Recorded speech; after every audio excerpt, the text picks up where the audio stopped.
ng Amerika ng 9 na military assets sa Pilipinas, kabilang dyan ang 6 na barkong pampatrolya at 3 aircraft.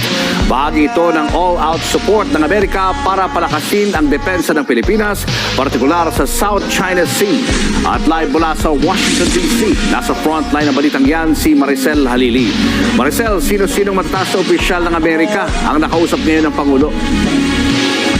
Julius, habang patuloy ang tensyon sa West Philippine Sea, isa-isa namang kinakausap ni Pangulong Bongbong Marcos ang mga key officials dito sa Amerika pagkatapos ng bilateral meeting kay US President Joe Biden, sina US Secretary of State Anthony Blinken at US Vice President Kamala Harris naman.